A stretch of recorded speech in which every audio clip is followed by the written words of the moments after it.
Banner वर जरा, poster वर जरा, पोस्टर वर करा पोस्टर.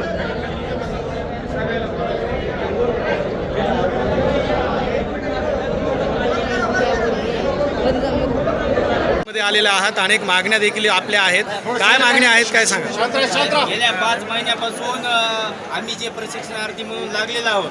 एकतर आमचं डीएड 2 वर्षाचं त्याच्यामध्ये आम्हाला प्रशिक्षण दिलं. त्याच्यानंतर आम्हाला 6 महिन्याचं प्रशिक्षण देण्याचा या सरकारने निश्चय केला होता. निवडणुकीच्या तोंडावर आम्हाला आम्हीच दिलं की आज कायमस्वरूपी आम्हाला करणार आहोत. परंतु आता 6 महिन्यानंतर प्रत्येक जिल्ह्याला आदेश आलेत की यांची स्थगिती करावी. म्हणजे फक्त माननीय मुख्यमंत्री आणि सध्याचे उपमुख्यमंत्री एकनाथजी शिंदेसाहेब यांनी फक्त निवडणुकीच्या काळामध्ये आमच्या जे शिक्षणार्थी प्रशिक्षणार्थी आहेत त्यांच्या फक्त मताचा वापर या महाराष्ट्र शासनाने सध्याच्या केलेला आहे.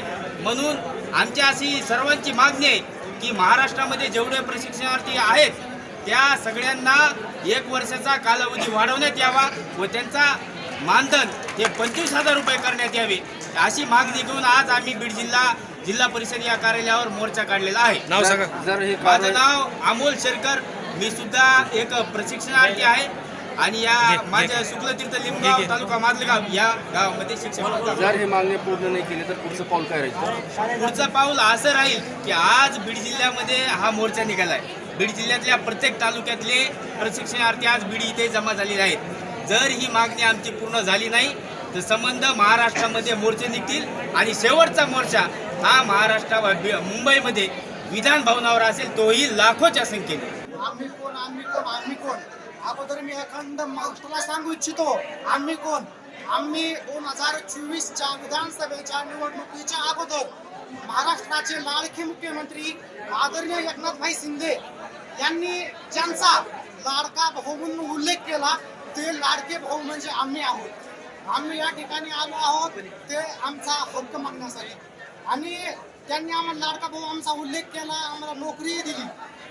मी स्वतः जिल्हा परिषद शाळेवर ट्रेनिंग शिक्षक म्हणून काम करतोय. आज मला 5 महिने पूर्ण झालेत आणि अवघ्या 1 महिन्यानंतर मला त्या कामावरून ते काढणार आहेत.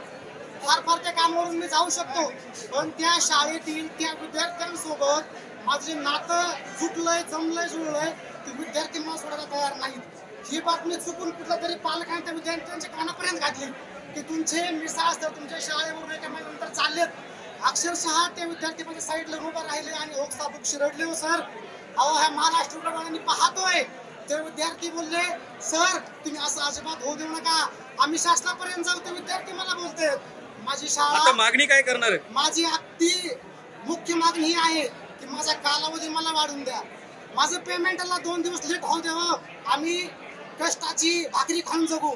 2 दिवस लेट होऊ द्या, पण आम्हाला कालावधी वाढू द्या आणि त्या विद्यार्थ्यापासून आम्हाला दूर करू नका एवढीच माफक विनंती सरकारकडे आमची आहे. माझं नाव दीपक प्रल्हाद मिसाळ, राणा ढोकवड, जिल्हा परिषद शाळा ढोकवड आणि माझं केंद्र खालापुरी.